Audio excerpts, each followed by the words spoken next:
प्रदेश में हाल ही में आई प्राकृतिक आपदा ने जनजीवन को पूरी तरह से अस्त व्यस्त कर दिया। जगह जगह लैंडस्लाइड से सड़कें बंद हो गई, अनेक परिवार बेघर हो गए और लोग भारी परेशानियों का सामना कर रहे हैं।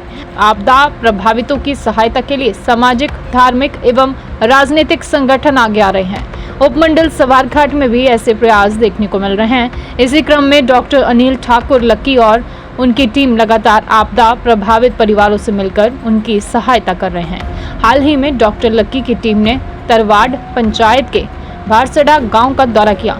लगभग 3 किलोमीटर पैदल चलकर टीम ने गांव के प्रभावित परिवारों से मुलाकात की और उनकी समस्या सुनी। उन्होंने नरेश कुमार, विक्की और शमी के परिवारों से मिलकर जाना कि लैंडस्लाइड के कारण उनके मकान और जमीन पूरी तरह से नष्ट हो चुकी है। अब ये परिवार किराए के मकानों में रहने के लिए मजबूर हो गए। डॉक्टर अनिल ठाकुर ने कहा कि इन परिवारों ने जीवन भर की पूंजी अपने घर बनाने में लगाई थी, लेकिन एक ही पल में सब कुछ खत्म हो गया। हम लगातार ऐसे परिवारों से मिल रहे हैं और उन्हें हर संभव आर्थिक एवं सामाजिक सहायता प्रदान कर रहे हैं। उन्होंने सभी सामाजिक संस्थाओं, स्वयंसेवी संगठनों और सक्षम लोगों से आग्रह किया है कि आगे आकर आपदा प्रभावितों की सहायता करें।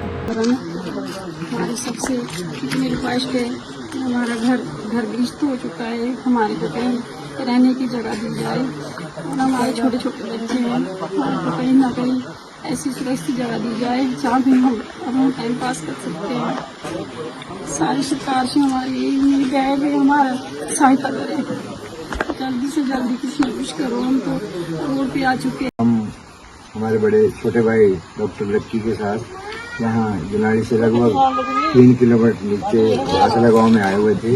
हमें जैसे लोगों से ज्ञात हुआ था कि यहाँ पर एक बहुत बड़ा स्लाइड हुआ है, उसमें 3 परिवार जो कि बिल्कुल बेघर हो चुके हैं। तो जैसे हमने मौके पर आज जाके देखा तो इन लोगों ने भी बेचारों ने अपनी व्यथा सुनाई।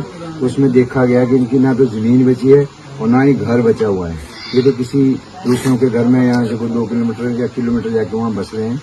तो मैं तो यहाँ पर आजकल बहुत सी ऐसी संस्थाएं हैं जो लोगों की सहायता कर रही है। तो मैं तो यही चाहूंगा कि ऐसे गरीब परिवार की सरकार तो सहायता करेगी, लेकिन अगर कोई स्वयं सहायता समूह इनकी सहायता करना चाहता हो तो हम इनका जो भी इनका व्हाट्सएप नंबर या अकाउंट नंबर होगा वो भी इस चैनल के माध्यम से आप तक पहुंचा देंगे। तो मैं तो यही चाहूंगा कि इनकी जितनी कोई सहायता कर सके वो करे, क्योंकि ये गरीब परिवार था और इनके पास इसके अलावा कोई कहीं रहने की जगह बची और मकान डालने के लिए भी जगह नहीं है। तो सबसे यही अनुरोध रहेगा कि इन लोगों की सहायता करें। काफी बड़ा परिवार है, छोटे छोटे बच्चे हैं इनके, तो सब आप देख रहे होंगे वीडियो के माध्यम से कि इनका परिवार जो घर है वो बिल्कुल रहने लायक, तो क्या यहाँ खुद को डर लग रहा है कि कब क्या हो जाए।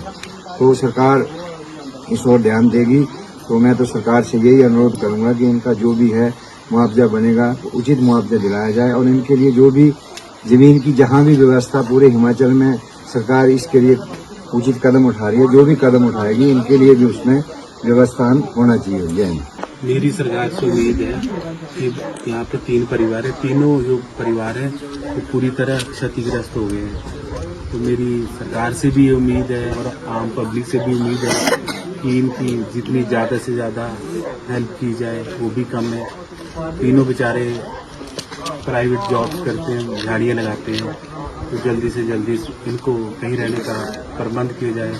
Subhash Chandel, KRT news, Himachal.